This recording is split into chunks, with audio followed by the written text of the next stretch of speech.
오늘은 그 이번 학기에 공부한 것들을 전체적으로 복습하면서 좀 정리해 드리도록 하겠습니다. 아마 녹화가 안 된 부분이기 때문에 오늘 제가 좀 약간 반복하는 부분이 있더라도 여러분 정리하는 걸로 이렇게 뭐랄까요? 의미를 두시면 좋겠습니다. 우선 그 비유 해석의 그 사조를 볼 때에 첫째는 역사 비평적 해석입니다. 역사 비평적 비유 해석. 그 알레고리의 시대가 다 가고, 그리고 그 19세기 중반부터 소위 그 역사 비평적인 접근을 어떤 절실히 느꼈습니다. 왜냐하면 알레고리라고 하는 것은, 알레고리적인 해석이라고 하는 것은 어떤 자기성과 임의성을 전제로 하는 거예요. 이렇게 오늘도 우리가 떡을 받았습니다만은 떡 세 덩어리는 무엇과 무엇이에요? 신약과 구약과 중간사? 신약과 구약과 했는데 이제 그 다음에 또 안 나오잖아. 그러니까 이제 하여튼 떡 세 덩어리는 뭐예요? 라고 물어봤을 때 대답하면 틀린 거예요. 그냥 떡 세 덩어리일 뿐이지. 그죠? 그 사도 어떤 목사님은 믿음과 소망과 사랑이라고 하고, 또 어떤 부흥사 목사님은 사랑과 충성과 희생과 충성과 봉사라고 하고. 자, 이게 바로 뭐냐면 어떤 주관적으로 자기가 아무거나 이렇게 코를 걸 수 있다는 이야기예요. 그러니까 알레고리는 그러니까 그 만 가지 중에 뭘 걸어도 다 맞아. 또 거꾸로 말하면 뭘 걸어도 다 틀린다는 이야기예요. 예수님은 알레고리로 그 비유를 말씀하신 적이 없어요. 이렇게 예를 들어서 뭐 이렇게 분필을 떨어뜨렸는데 이 두 동강이 났다. 이거는 그 한반도가 북한과 남한으로 갈리는 것을 뜻한다. 이런 것들이 그 흔히 말할 수 있는 알레고리적인 해석이에요. 뭐를 갖다 붙여도 돼. 두 동강이 났으면 그 시어머니와 며느리가 갈등이 생기는 걸로 얘기할 수도 있고. 아무렇게나 말해도 다 된단 말이에요. 그만큼 알레고리적인 해석은 틀려먹었다는 이야기예요. 예수님께서는 결코 예수님의 비유를 또는 하나님의 나라를 알레고리로 말씀하시지 않았습니다. 그런데 알레고리적인 해석은 그 예수님 당시 또는 그 훨씬 전부터 이집트에 뭐랄까요? 그 알렉산드리아 학파가 개발해낸 어떤 그 사유의 방식, 그 세계를 이해하는 하나의 어떤 세계관, 가치관이었던 거예요. 이러한 것들이 기독교로 들어와서 뭐 예를 들어서 착한 사마리아 사람의 비유에서 예루살렘으로부터 출발하여 여리고로 내려갈 때에 예루살렘은 하늘의 도성, 여리고는 내려가니까 이 땅의 도성. 그래가지고 내려가니까 강도를 만나지, 강도는 사탄 마귀. 그래서 우리는 올라가는 생활을 해야 됩니다. 주를 앙모하는 자 다 같이 시작. 근데 이게 이제 부흥사들이 하는 방법이잖아요. 그잖아요. 그러니까 뭘 갖다 붙여도 다 돼요. 자, 이렇기 때문에 뭐랄까요? 예수님에 대해서 더 많이 알고 있는 사람들. 그리고 예수 전승, 복음서에 대해서 훨씬 더 뭐랄까요? 전체적인 그림을 알고 계신 그런 학자들은 그 알레고리라고 하는 이 무시간적 그 어떤 무시간적 그 자기성, 그 어떤 인위성 그리고 주관성 이런 것들을 다 탈피하고 예수님의 비유는 어떤 분명하게 어떤 배경이 있었고 언제 어디에서 이 말씀을 어떻게 말씀하시던 그러한 취지가 있었다. 그런 의미에서 예수께서 특정 비유를 어떤 상황에서 어떻게 말씀하셨을까? 그런 것들에 대하여 우리가 관심을 하고 이렇게 해야만 예수님의 비유를 올바로 알 수 있다. 이게 바로 뭐냐면은 역사 비평적 해석의 기본적인 전제고 어떤 취지입니다.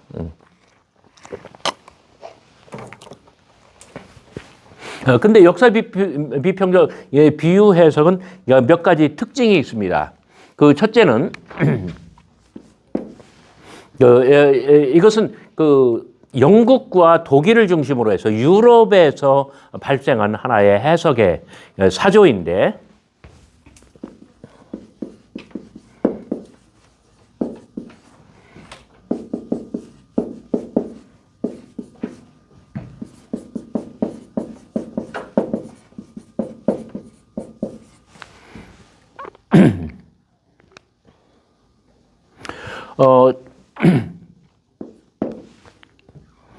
이 사람들은 언제나 예수님과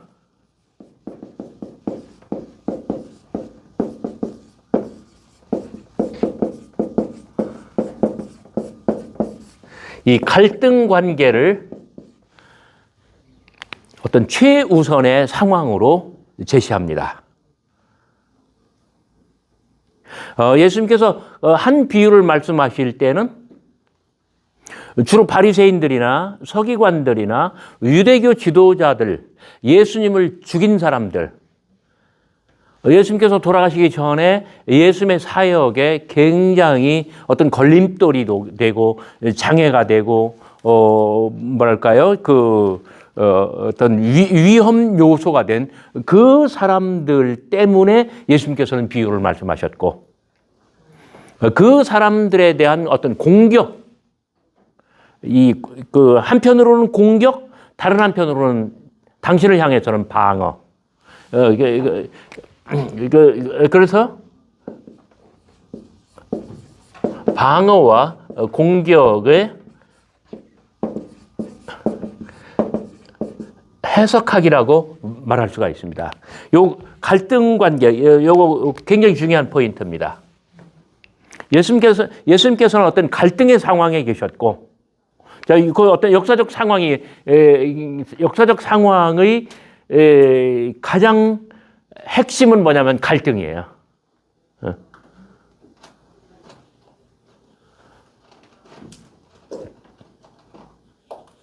그래서 한편으로는 공격 무기로, 다른 한편으로는 방어 수단으로 예수님께서는 이 비유를 말씀하신다는 거예요. 그 비유로 말씀하신다고 어떤 방어가 되겠어요? 예를 들어서 러시아하고 우크라이나하고 전쟁을 치르고 있는데 비유로 말씀하신다고 날라오는 로켓 미사일을 막을 수가 있나요? 그런 의미의 방어가 아니라 어떤 뭐랄까요? 자기 변호. 어떤 상대방의 공격에 대해서, 세간의 의혹에 대해서 나름대로 해명을 한다. 이런 뜻에서의 어떤 방어예요. 그래서 모든 비유에는 바로 이런 요소들이 다 있다고 하는 거예요. 두 번째 그 다음 특징은 이 종말론입니다.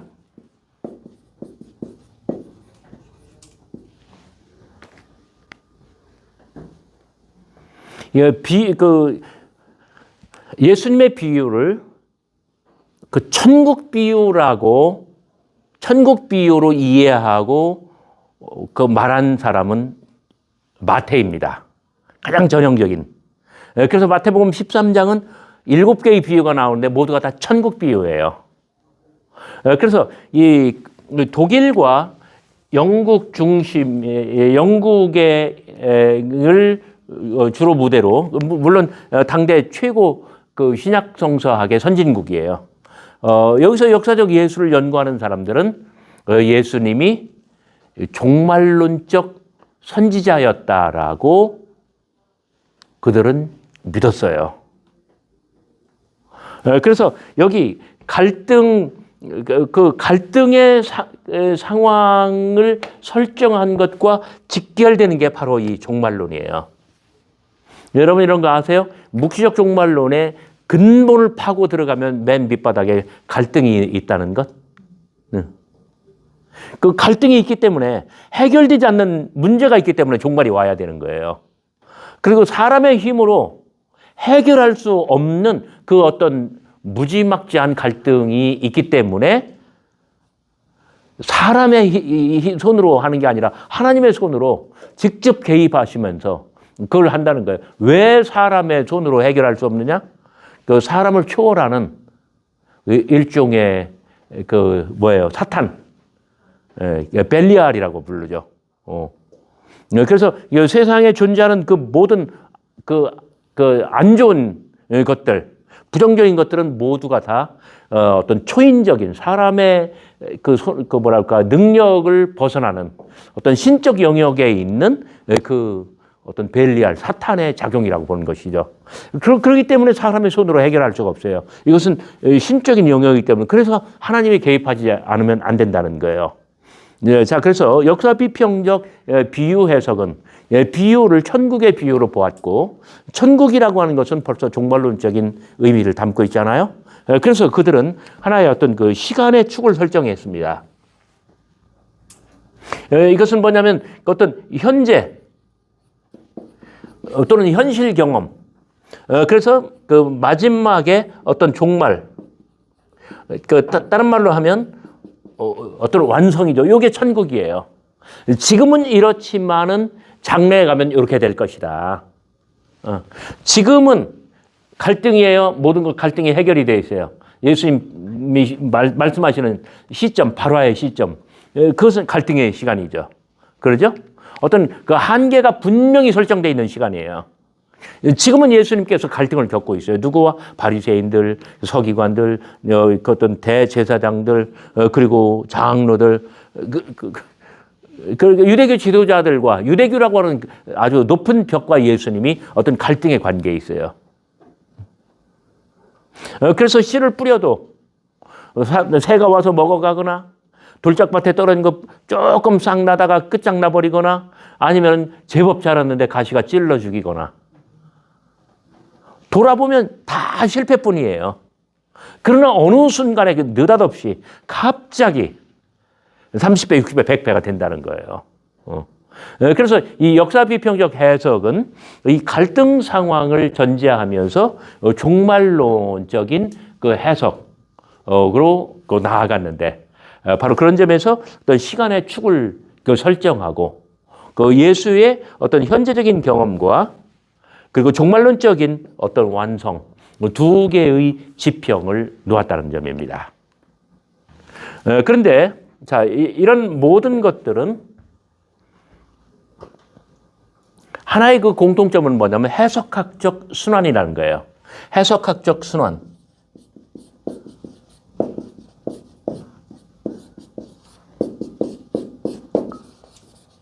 어떤 순환 논리에 빠질 수밖에 없습니다. 예수님의 비유가 예를 들어서 뭐 33개가 있다고 합시다. 뭐 30개로 할 수도 있고 35개로 할 수도 있는데, 이런 특정 것들을 비유로 분류하느냐 아니냐에 따라서 30개 남짓 예수님의 모든 비유들을, 그러니까, 예수님의 모든 비유들을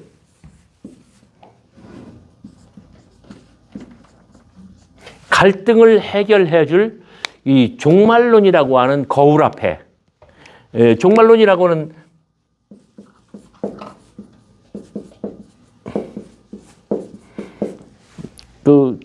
뭐 비유 1번부터 비유 30번까지 매번 그 개별 비유를 이 종말론이라고 하는 이 거울 앞에 세우면 돌아올 수밖에 없죠. 그죠? 그래서 모든 비유의 해석이 일정한 그 어떤 뭐랄까 이미지, 의미, 그 범위의 어떤 고여요. 그 범위에 그치고 말아요. 그걸 넘어서질 않아요. 그럼 뭐 마치 그 물고기 떼를 한쪽으로 다 유도하면 막 수십 마리, 수백 마리의 송사리 떼가 다 한쪽으로 모여드는 것처럼 예수님의 모든 비유는 바로 이 갈등과 종말론이라고 하는 그 범위를 벗어나지 않게 한쪽으로 아주 차근차근 초근초근 다 모여든다는 점이에요.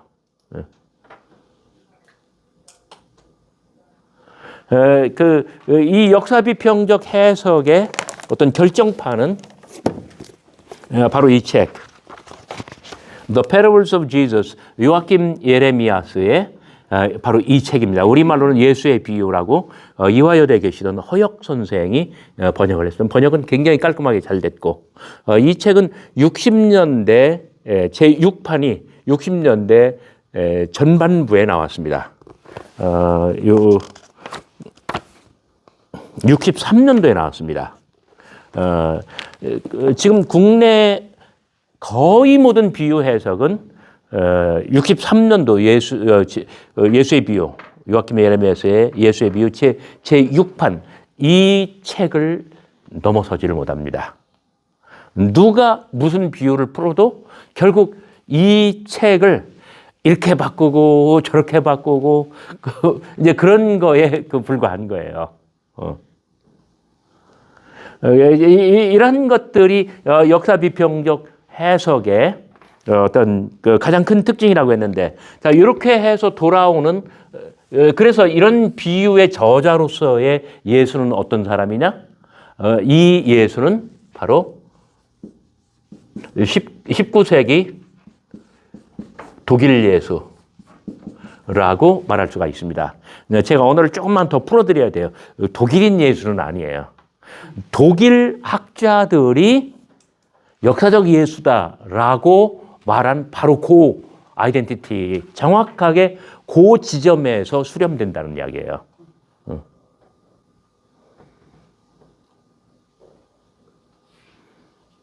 그러니까 알버트 슈바이처라고 하는 아주 정말 위대한 한 개인, 의사였고, 그 선교사였고, 그 다음에 성서학자였던 이 사람이 아프리카에 가지고 그 선교했잖아요, 실제로.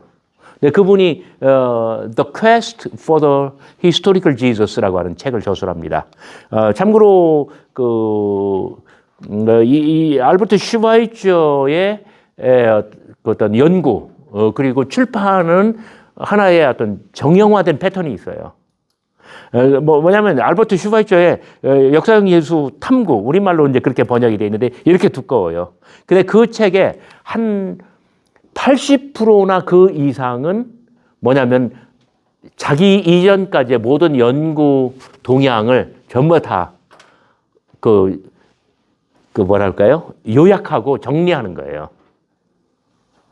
그리고 그 결론으로서 쭉 이렇게 뭐 르낭은 어떻게 연구했고 뭐 누구는 어떻게 연구했고 브레이데는 어떻게 연구했고 뭐 쫙 그 다열해요. 그리고 자기 연구는 마지막에 조금 나와요. 그냥 몇십 페이지.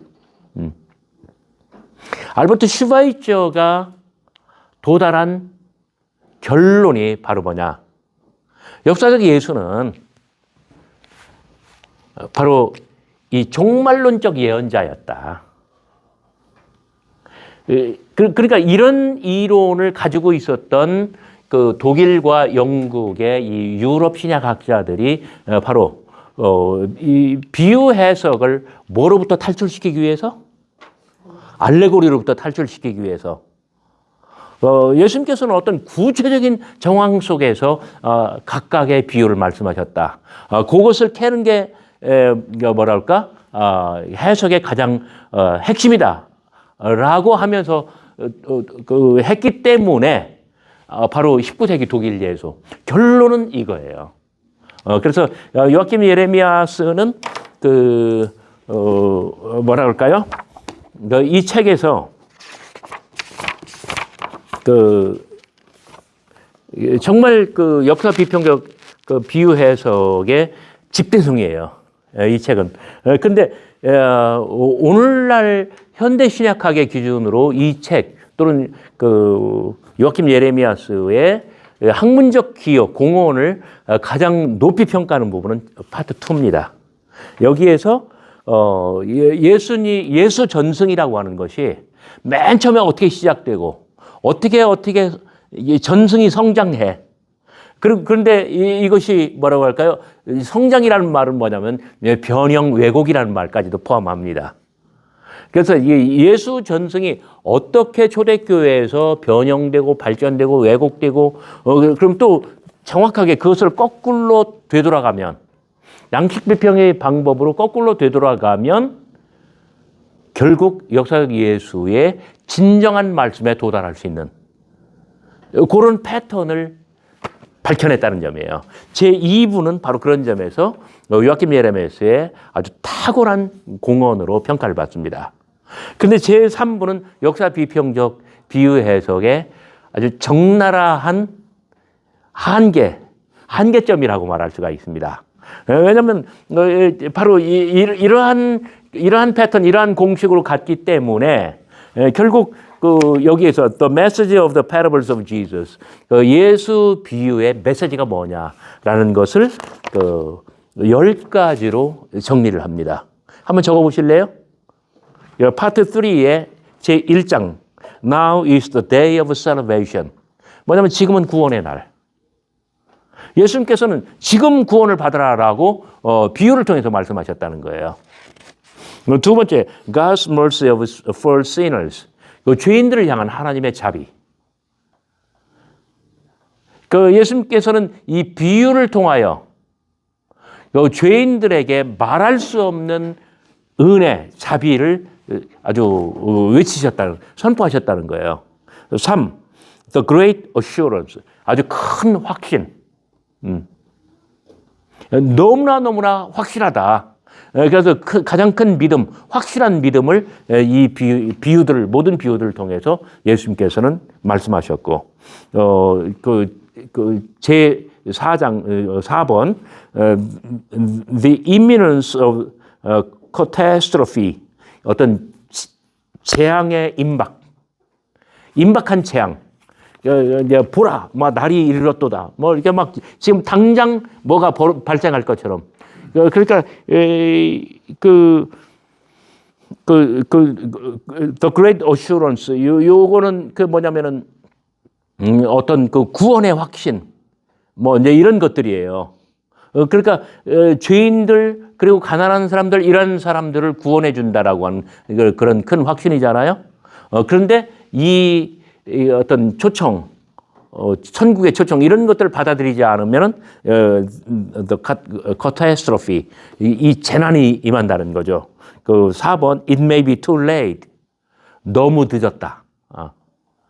그러니까 봐라, 세례 요한이 설교하죠. 도끼가 어디까지 내려와 있어요? 나무 뿌리. 그러니까 너무 늦은 거예요. 그다음에 6번 the challenge of the hour, 시간의 도전.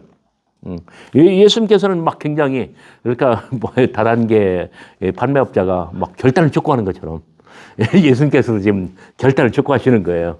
그다음에 7번 realized discipleship, 실현된 제자직. 누가 참된 제자인가? 8번 the via dolorosa and exaltation of the Son of Man. via dolorosa가 뭐예요? 고난의 길, 예수님께서 십자가 지고 걸어가신 안토니아 요새에서 골고다까지 600m, 600km가 아니라, 그러니까 예수님의 어떤 고난, 그리고 인자의 승귀, 어떤 인자가 들림받는 것. 9번 the consummation, 대완성. 어떤 천국의 대완성, 그런 거죠. 그다음에 10번 parabolic actions. 요거는 좀 비유적 행동들, 비유적 행위. 뭐냐면은 한 30개 남짓의 비유들을 지금 1번부터 9번까지를 쭉 다 풀어요. 그런데 비유 밖에서 예수님께서 어떤 하신 행위들을 보면은 비유와 어떤 관련이 있는가?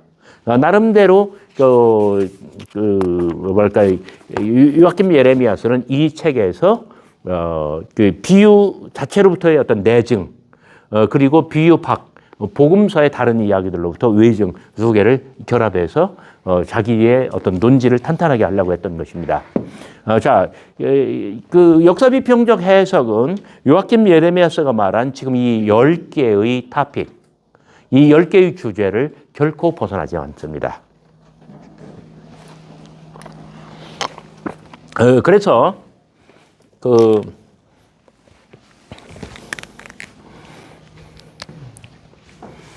자, 요게 해석의 결과라고 한다면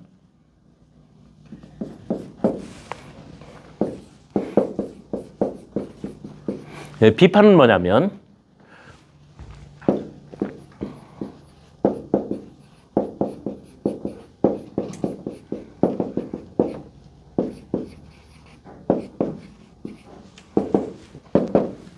껍질 속의 땅콩이라고 비판을 받아요. 그러니까 우리가 막 뜨끈뜨끈한 떡을 받았습니다. 떡을 먹으려면 어떻게 해야 돼요? 봉지를 까면 되죠. 봉지를 까면 뭐가 나와요? 우리가 뻔히 예상하는 게 나와요. 그거예요. 예수님의 비유는 고정돼 있다. 뻔한 것이다. 지금 10가지로 말한 그런 정도의 범위를 넘어서지 않는다. 그러니까 어제도 우리 교회 있는 자녀가 하나 결혼을 했습니다만 우리가 결혼할 때 상대를 다 알고 결혼해요? 아니면 좀 덜 알고 결혼을 해요? 유재근 부총장님은 어떠셨나요? 사모님 결혼하시기 전에 사모님에 대해서 완벽하게 다 아셨나요? 저는 손도 못 잡고 신혼여행했거든요. 지금껏 속았다고 생각하시나요? 아마 그 속았다는 생각은 사모님이 좀 더 야, 이런 게 뭐냐면 어떤 예측 가능성이라고 우리가 얘기합니다. predictability. 그러니까 역사 비평적 비유 해석은 어떤 모든 것들이 다 예측 가능한 그런 범위 안에 있다는 점이에요. 그러니까 껍질만 벗겨내면은 뻔한 것이 나와요. 근데 예를 들어서 대한민국과 저 팔레스타인이 지난주에 축구를 했죠. 그죠? 축구 경기를 할 때 누가 이길 줄 알았어요, 여러분들? 관심 있는 사람들. 대한민국이 이길 줄 알았죠. 결과는 어떻게 됐어요? 1대1로 비겼어요. B조에서 대한민국이 팔레스타인한테만 접대도 비겼거든요. 이번에 또 비겼어요. 자, 이런 것들은 바로 뭐냐면 예측 불가능한 거죠. 그러니까 경기는 뚜껑을 열어봐야 알아. 이재명 당대표가 어떤 판결을 받느냐는 정말 뚜껑을 열어봐야 알아. 그죠? 그런데 이건 뚜껑 안 열어봐도 다 알아. 내 뚜껑이 열려. 요게 이제 역사 비평적 해석을 다른 어떤 사조에 있는 사람들이 비판하는 부분이에요. 너무나 이것은 뻔한 결론에 도달한다. 그러면 거꾸로 이것도 한번 기록해 보시기 바랍니다. 비유가 아니고 직설적으로 말씀하셨으면 어땠을까? 비유가 아니고 직설적으로 말씀하셨으면 어땠을까? 빨리 돌아가세요. 이 강의가 없었을 것 같아요. 그렇죠. 뭐 강의할 건덕지가 사라지니까. 그러니까 뭐 히틀러라든지 막 이렇게 사람들을 선동을 굉장히 잘하는 그 명연설가나 이런 사람들은 어떤 메타포를 사용해요. 메타포는 뭐냐면 하나의 그 상징과 은유예요. 여러분 장렬하는 저 태양을 보십시오. 막 이걸 통해서 우리의 어떤 열정, 막 투쟁심, 막 이런 것들을 막 불타오르게 만들잖아요. 근데 장렬하는 저 태양은 온도가 몇 도인데 이것은 우리의 열정을 소개할 때에 이런 거하고 똑같습니다. 이렇게 이야기하면 요 메타포와 상징이 살아요, 죽어요? 완전히 죽죠. 그러니까 이렇게 하는 것은 이 메타포와 상징을 죽인다는 뜻이에요. 너무나 뻔한 이야기예요. 껍질만 열면 우리가 예상하는 바로 그게 고스란히 모범적으로 아주 양심적으로 딱 그거 있어. 그러면 이건 비유가 아니어도 상관없다는 이야기죠. 비유는 어떤 메타포와 그 상징이 빚어내는 일종의 그 언어의 마술인데, 자, 요런 것들을 관심하고, 그리고 이런 것들을 관심하고 어떤 비유의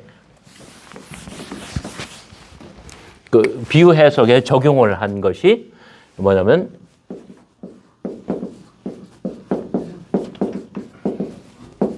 문학 비평적 비유 해석입니다.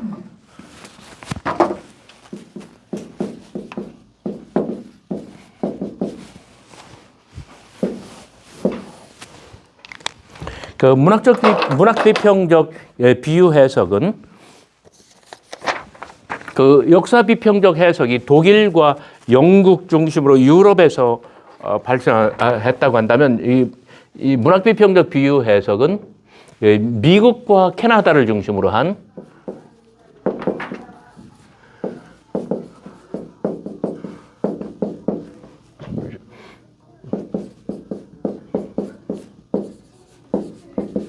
북미 대륙의 학풍입니다.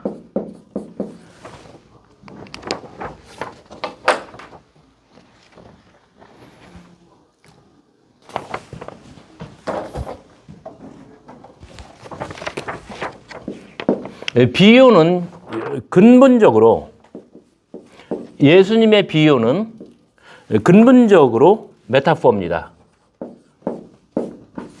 그 T자예요.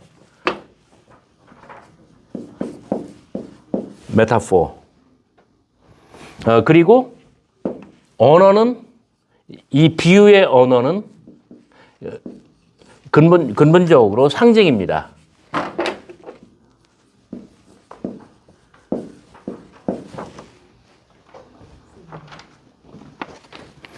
자, 메타포라는 것은 뭐냐면 메타포가 뭔지 설명할 수 있어요? 메타포는 서로 다른 두 개를 나란히 놓는 거예요. 나란히 놓아서 의미가 상통하게 만들어주는 거예요. A와 B를 나란히 놓아. A와 B는 전혀 다른 거야. 그래서 A를 통하여 B를 이해하게 만드는 것.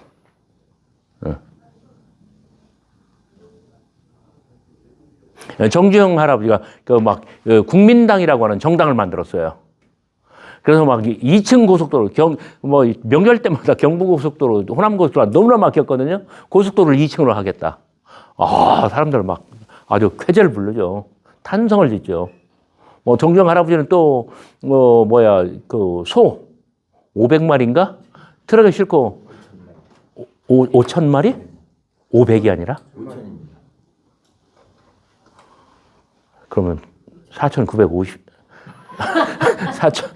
아니 그러면 4,500마리를 누가 모은 건가? 그렇게 싣고 갔잖아요. 그래가지고 노벨 평화상은 누가 받았어요? 김대중 전 대통령이 받았어요. 저 정경 할아버지는 화끈해요. 간척 사업할 때 막 배를 하나 거기다 침몰시켜가지고 그 서해안 간척 사업도 하고 대단한 사람이에요. 근데 축구인 차범근 씨도 거기 국회의원으로 나가라고 했는데 차범근 씨는 거부했죠. 나는 체육인이지 정치인이 아니라고. 근데 대통령 선거에 나갔는데 3등으로 떨어졌어요. 근데 신문 기자들은 다 이제 뭐라고 하냐면 국민당은 죽는다. 그 다음 날 선거 개표하고 다음 날 신문 일면 톱으로 뭐가 나왔냐면 침몰하는 국민당. 자, 요게 메타포예요. 침몰하는 국민당. 침몰하는 건 뭐예요? 상식적으로 배죠. 국민당은 뭐예요? 정당이죠. 그러니까 어떤 바다에서 배가 침몰하는 것. 요게 A예요. 국민당의 운명이 B예요. 자, A와 B를 나란히 놨어요. 그래서 이 A와 B 사이에 해석학적으로 이게 순환이 돼요. 그래야 국민당의 운명을 침몰하는 배의 이미지로 이해하는 거예요. 그런데 이걸 이야기할 때 이게 바다의 어떤 기상, 그다음에 막 그 배가 침몰하는 과정, 과학적인 그 설명 이런 걸 다 곁들여서 그 국민당은 이렇게 됩니다. 이렇게 이야기하면 와 다요 안 와다요. 복잡한 얘기 하지 말라고 그래. 그럼 침몰하는 국민당 하면 벌써 확 와닿아요. 그렇죠. 요게 바로 메타포의 힘이에요. 이거는 하나의 그 상징으로서 기능을 합니다. 비유는 근본적으로 메타포예요. 하나님의 나라와 AD 1세기 팔레스타인 유대인의 삶을 나란히 놓아요. 그래서 AD 1세기 팔레스타인 유대인의 삶을 통하여 그들의 일상, 그들의 일상적인 경험, 그 아주 굉장히 사소한 것들, 때때로는 어떤 과장이 너무나 심한 허풍, 때때로 아니면 너무나 우스꽝스러운 막 그 초라한 모습, 이러한 정말 사람들의 너무나 친숙하고 웃기고 막 경기 일으키고 이런 것들을 통해서 하나님의 나라 그 실존, 그 실상 이런 것들을 나란히 놓아서 A가 B를 설명하게 만들어주는 것. 그 모든 어떤 그 문학이나 어떤 그 스크린, 필름, 그 영상 예술, 영화, 드라마 이 모든 것들의 가장 근본적인 뭐랄까요? 그 힘은 메타포에서 옵니다. 그 설교를 잘하느냐 못하느냐, 메타포를 얼만큼 사용하느냐, 사용할 뿐만 아니라 심플하게 하느냐. 어떤 사람은 메타포가 굉장히 중요한구나 이러면서 막 다 메타포를 사용하는데 설교 한 편에 메타포가 여러 개가 나와. 그럼 벌써 꽝이야. 한 가지로 통일해서 여기서 살짝 곁가지를 치되 그 한 가지 메타포가 완전히 중심을 축을 꿰면서 끝까지 가야 돼요.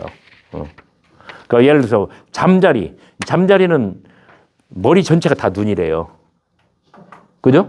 그럼 잠자리의 눈.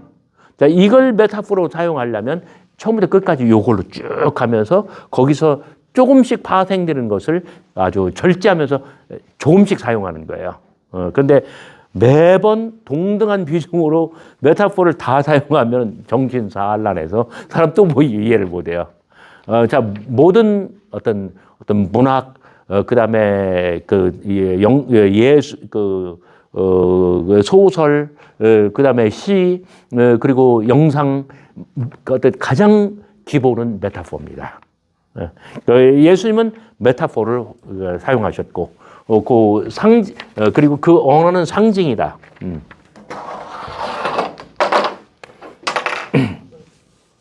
이런 것들을 중시 여기기 때문에 문학 비평인 거예요.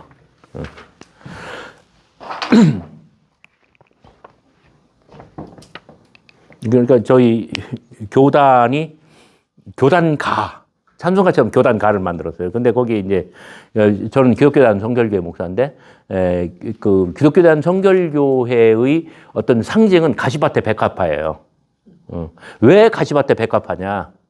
일제치하에서 신사참배를 강요할 때에 그 성결교단 목사님들, 성결교단 교인들은 거기에 순응하지 않고 핍박을 그냥 고난을 다 당했어요.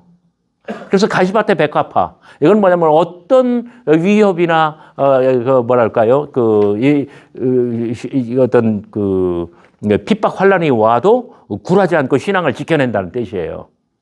근데 교단과 가사가 뭐냐면, 그 가사 곡을 제가 부르면 한데 가시밭의 백합화는 우리의 상징. 이렇게 했어요. 이건 완전 꽝이에요. 메타포와 상징을 다 죽여버리는 거야. 이건 해설이지. 진짜 뭐라고 할까? 진짜 유치하고 레벨가 낮아요. 이 메타포는 그대로 둬야 돼요. 이걸 풀어버리면 안 돼요. 근데 한 3년 전에 새한글 성경이 나왔는데, 새한글 성경의 그 번역 원칙은 굉장히 독특해요. 예수님의 비유를 메타포를 다 깨가지고 다 풀어버렸어. 그 하나님의 나라는 누룩과 같다. 이렇게 하면 그냥 그렇게 두면 돼. 근데 누룩을 본문에서 설명을 풀어버려.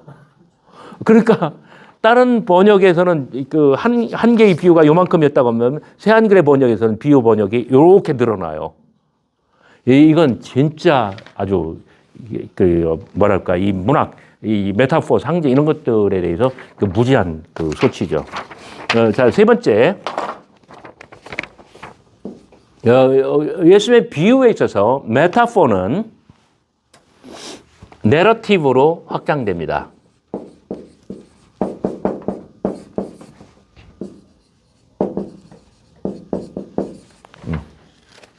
내러티브라고 할 때는 그러니까 소설을 생각하면 돼요. 소설은 언제나 자, 이야기는 하나의 세상이에요. 이야기의 세상. 하나님께서 천지 만물을 창조하시고 거기에 사람을 배치하듯이 소설가는 어떤 시간과 공간이라고 하는 배경을 설정해요. 그리고 등장인물을 거기에 내보내요. 그리고 등장인물은 그냥 나가서 꼬다는 보리자루처럼 가만히 있느냐? 아니죠. 뭔가 사건을 일으키죠. 그죠? 그래서 언제, 어디에서, 누가, 무엇을, 어떻게, 왜. 이 육하 원칙에 해당하는 이야기가 된다는 이야기예요. 비유는 찰칵 사진 찍은 게 아니에요. 찰칵 사진을 찍었으면 그것을 앞으로 뒤로 연장을 하면 시간이 형성되죠. 그러면 이 어떤 하나의 동영상이 되도록 뭔가 계속해서 움직이고 그리고 뭔가 발생해요. 뭐가 일어나요. 그래서 비유는 이야기예요. 바로 그런 의미에서 요거는 아포리즘하고 비교가 돼요. 아포리즘은 사진 하나 찰칵 찍은 거하고 똑같아요. 그러니까 그 소경을 인도할 수 있느냐? 그러면 둘이 다 구덩이에 빠지느니라. 찰칵 찍었을 때 두 사람의 소경 인격체가 구덩이에 빠져 있는 거. 사진 찍으면 딱 그것만 나와요. 그죠? 근데 물론 말싸움을 하다 보면은 인도하는 시간이 있잖아요. 한 소경이 다른 소경한테 선글라스 끼고 접근하는 시간이 있잖아요. 이렇게 하면 할 말 없지만 그러나 비유는 전혀 다릅니다. 비유는 어떤 시간이라고 하는 축을 타고 그 공간이라고 하는 또 다른 공간에 그 축에서 사람이 구체적으로 무언가를 무언가 행위를 하는 거예요. 그래서 비유는 언제나 이야기입니다. 그 문학비평적 비유 해석은 따라서 누가 무엇을 하는가 여기에 관심을 두는 거예요.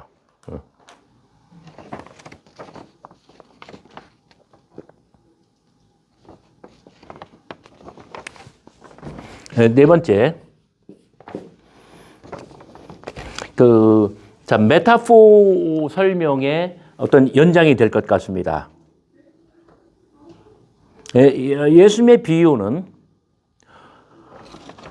모든 청중 모든 사람이 다 쉽게 알아들을 수 있도록 청중 한 사람 한 사람의 귀에 쉽게 꽂혀드는 일종의 일상생활을 말을 합니다. 일상생활. 다른 말로 하면 리얼리즘입니다.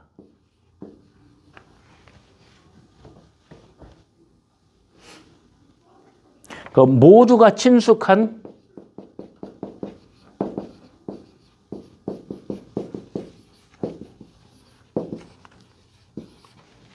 일상생활. 신약성서를 연구하는 사람, 신약성서로 어떤 전공하는 사람은 예수님의 모든 비유들에서 뭐가 소재로 떠오르고 있는가? 예수님께서 어떤 소재를 비유의 이야기거리로 채택하는가? 이런 것들도 굉장히 재미있는 포인트예요. 그냥 관찰만 하면 돼요. 우리식으로 이야기하면 흔히 뉴스에 나오는 것들이 어떤 것들인가요?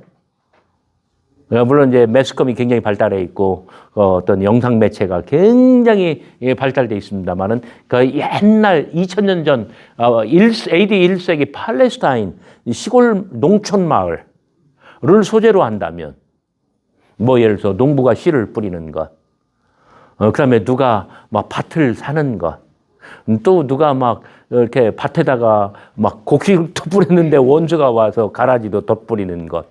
이런 것들이 모두가 다 소재거리예요. 그죠? 그다음에 혼인을 하고 말고, 장사를 하고, 또 포도원을 건축하고, 임대 계약을 해요. 소작농들에게. 이런 것들이 모두가 다 소재거리가 됐어요. 그러니까 우리가 지금 그 네 개의 거대한 영역으로 관찰한 바에 의하면 맨 처음에는 그 뭐예요? 씨와 땅과 이 농사, 그러니까 어떤 밭과 포도원 뭐 이런 것들. 두 번째로는 뭐예요? 이게 땅과 밭, 포도원이 생산하는 가치. 그것은 무엇으로 치환되죠? 모두가 다 어떤 보화와 돈, 그죠? 그래서 그 땅과 농사. 두 번째로는 돈과 경제. 그다음에 세 번째로는 빵과 식탁 교제. 그리고 마지막으로는 그 사람. 그죠?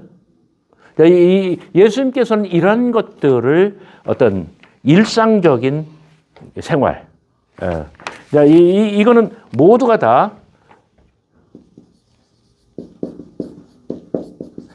대단히 현실적이에요. 그러나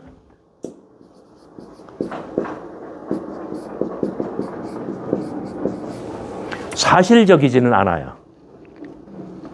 자, 현실적이다, 사실적이다, 뭐 어떤 차이가 있나요? 현실적이라는 것은 늘 일어날 수 있는 얘기예요. 사실적이냐 아니냐, 이건 뭐냐면 실제 사건이었느냐 아니었느냐, 뭐 지금 그 뜻이에요. 자, 갑돌이와 갑순이는 언제나 결혼할 수 있어요. 연애할 수 있고 결혼할 수 있어요. 근데 갑돌이와 갑순이가 실제로 결혼을 했기 때문에 비유에 등장하는 건 아니란 말이에요.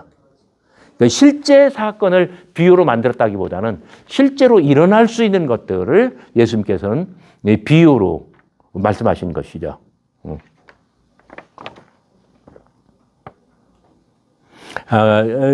그리고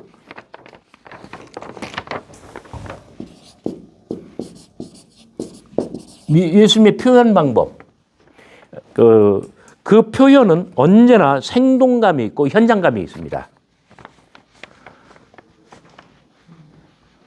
그 묘사가 굉장히 살아있다는 뜻이에요. 묘사, 서술.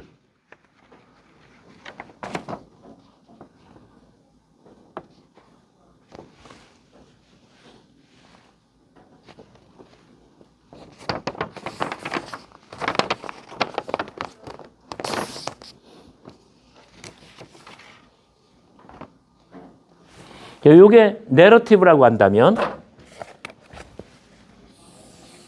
요 세 개의 단어가 이제 굉장히 중요해요. 요것 때문에 문학비평이라고 부르는 거예요. 요것 때문에. 자, 이거 내러티브고 이야기이기 때문에 어떤 이야기에는 발단이 있고 전개가 돼 있고 결말이 있죠. 그죠? 모든 이야기는 어떻게 발단하는가, 어떻게 전개돼 나가는가, 그리고 반전을 이뤄내고, 그리고 결말에 도달하고. 이런 뭐 기승전결 이런 패턴이 있잖아요.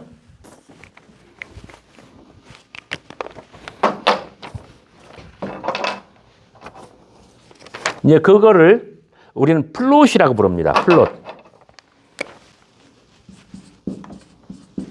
그 모든 내러티브에는 이야기 전개라고 하는 그 플롯이 있어요. 이야기가 어떻게 발단하고 전개돼 나가고 그다음에 한 바퀴 뒤틀리고 그리고 어떤 결말에 도달하고. 그죠? 그런데 자, 그런 면에서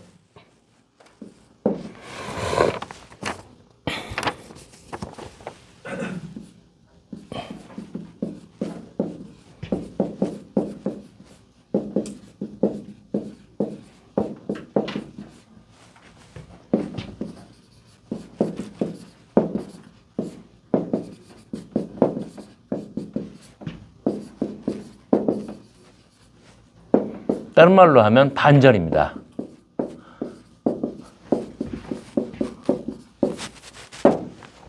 이야기는 전개 과정에서 이야기가 전개돼 나가는데 한 번 확 반전이 이루어져요. 그러니까 이게 뜻밖의 어떤 예상치 못하는 모든 사람이 예상하는 거하고 정반대로 가는 그런 반전이 이루어져요. 그래서 산타클로스 할아버지는 누구한테 선물을 줄 거예요? 우는 아이한테는 안 줘야 되죠. 근데 우는 아이한테 준단 말이에요. 웃는 아이한테는 줘야 돼요, 말아야 돼요? 줘야 돼요. 근데 예수님의 비유에서는 안 줘요. 나쁜 할아버지예요. 이런 게 바로 뭐냐면 어떤 예상을 뛰어넘는 그러니까 반전.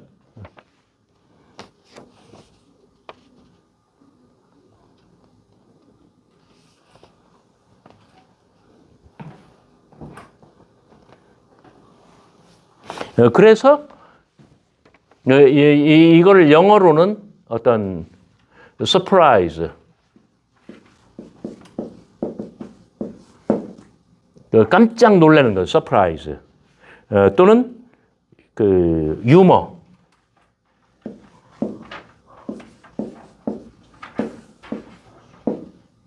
이 놀람과 유머의 어떤 센스가 거의 모든 비유들에서 발견됩니다. 깜짝 놀랄 만한, 그러니까 확 이야기를 한번 다 막 뒤틀어 버려요. 이야기를 비틀어요. 그러니까 반전이 일어나죠. 그러니까 깜짝 놀라는 거예요.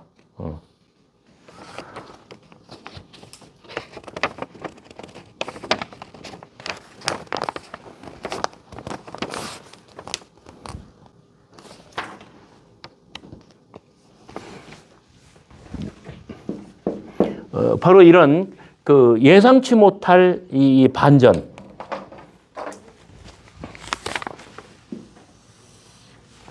요걸 통해서 그 예수의 비유는 어떤 하나의 핵심적인 가치를 얻습니다. 이것은 어떤 이념, 이데올로기라고 해도 좋아요. 물론 정치와 관련되어 있는 건 아니에요. 그것은 뭐냐면 이 예상치 못할 이 전환을 통하여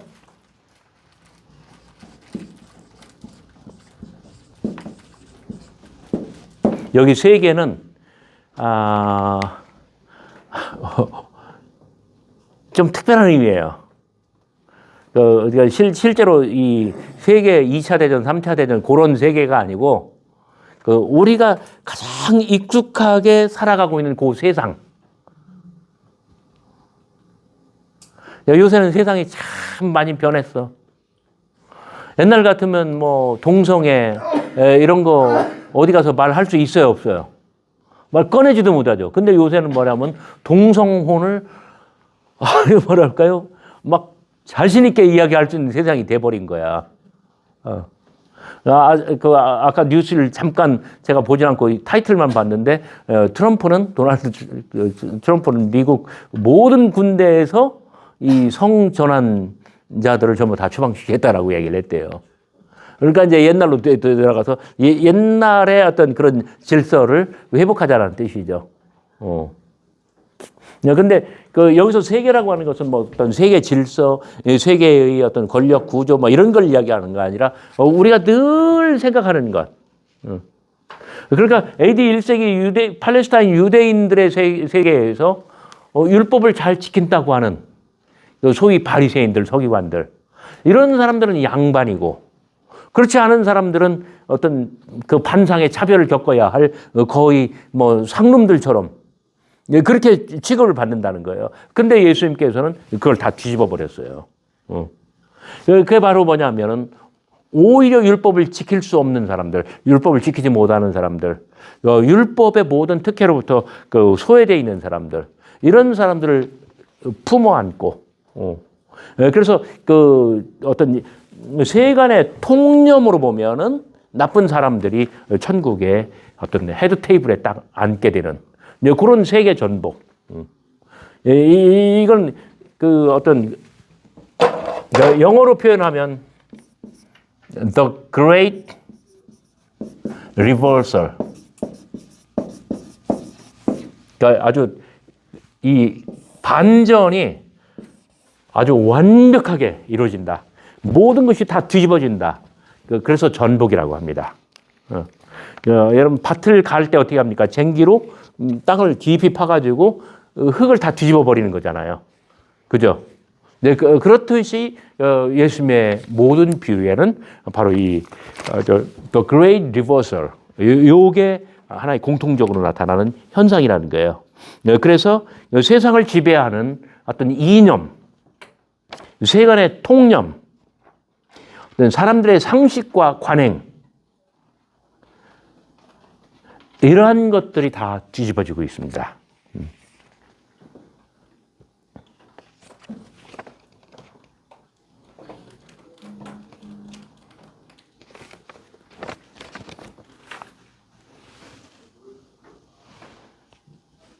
자, 이러한 점들이 문학비평적 비유 해석의 어떤 가장 중요한 포인트들입니다.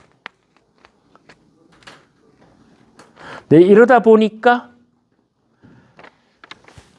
그 역사비평적 해석에서의 어떤 땅콩 껍질 속에 땅콩, 너무나 뻔한 결론, 네, 이러한 것들은 이제 다 사라지고, 그 소위 요거의 반대말이 뭐냐면 unexpected.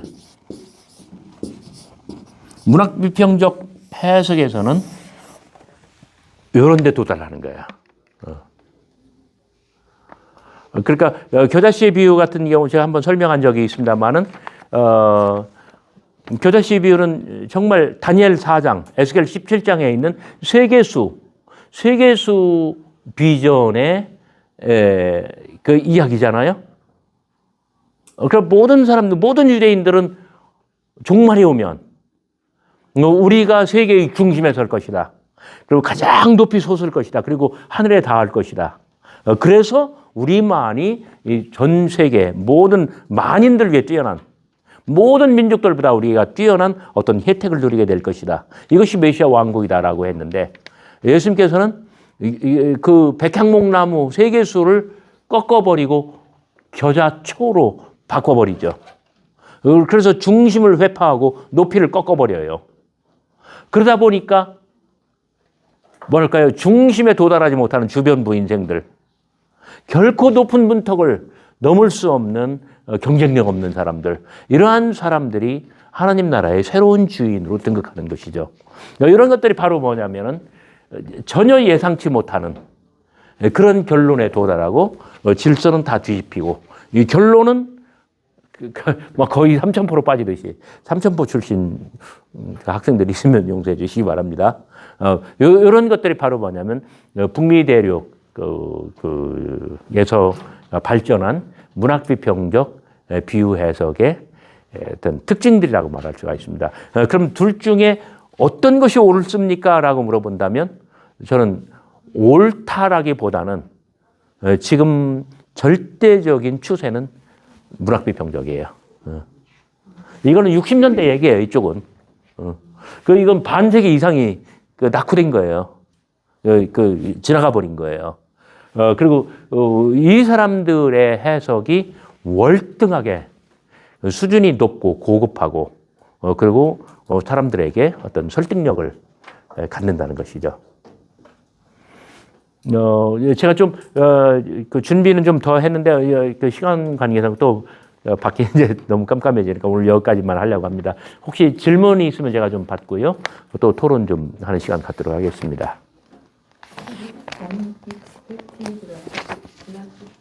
비유 해석 쪽에 해당하는 거죠? 예? 어떤요? 예, 예. 문학비평적 해석 쪽에. 예, 그럼요. 예. 요게 이제 서로 반대라는 그런 뜻입니다.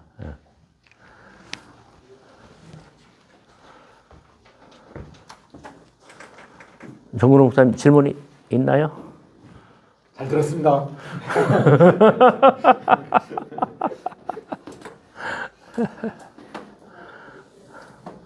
우리 뒤에 앉으신 전사님들 질문 있나요? 제가 오늘 강의 쉽게 했나요? 예. 감사드립니다. 양원 전사님도 쉽게 들었나요? 예. 전사님들이 희망입니다. 예, 성서신학 열심히 공부해서 많이 성경하고 친숙해지고, 예. 예수님은 그냥 그 뻔한 그런 그 설교가 어떤 교리책을 답습하고 어떤 공과책을 반복해서 주입시키는 그런 사람이었다기보다는 아주 대단히 창의적인 사람이었고, 그 한마디를 이야기해도 아주 쌈박하게 쏙쏙 들어오고, 그리고 뭔가 새롭고 아주 경이로운 그러한 대단한 그 스피커 그러한 설교자셨다라고 북미 대륙의 신학자들은 그렇게 느끼고 있는 겁니다. 그래서 잘 보시기 바랍니다. 이거 제가 하나만 더 추가할게요. 죄송합니다. 다 지금 정리하셨는데 다시 끄네요.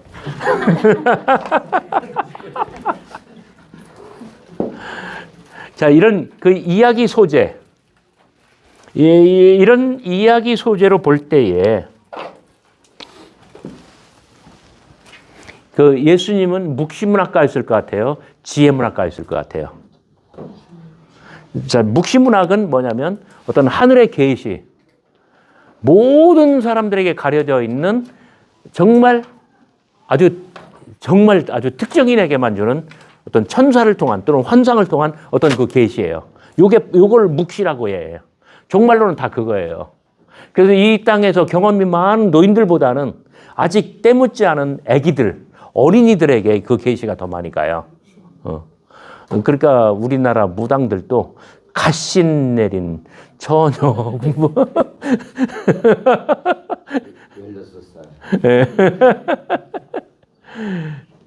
그런데 그 지혜 문학은 늘 어떤 일상 생활, 그 인간의 경험, 그리고 자연에 대한 경험에 대한 성찰, 자연에 대한 관찰, 요거잖아요. 예수님의 비유는 압도적으로 지혜 문학입니다. 그래서 그 북미 대륙의 어떤 그 비유 연구는 이 종말론적 예수에 도달하지만 19세기 독일의 종말론적인 예수에 도달하지만 이쪽에서는 역사적 예수가 종말론적 예수라기보다는 오히려 어떤 전복적 지혜의 어떤 현인으로서의 그 현자 모습입니다.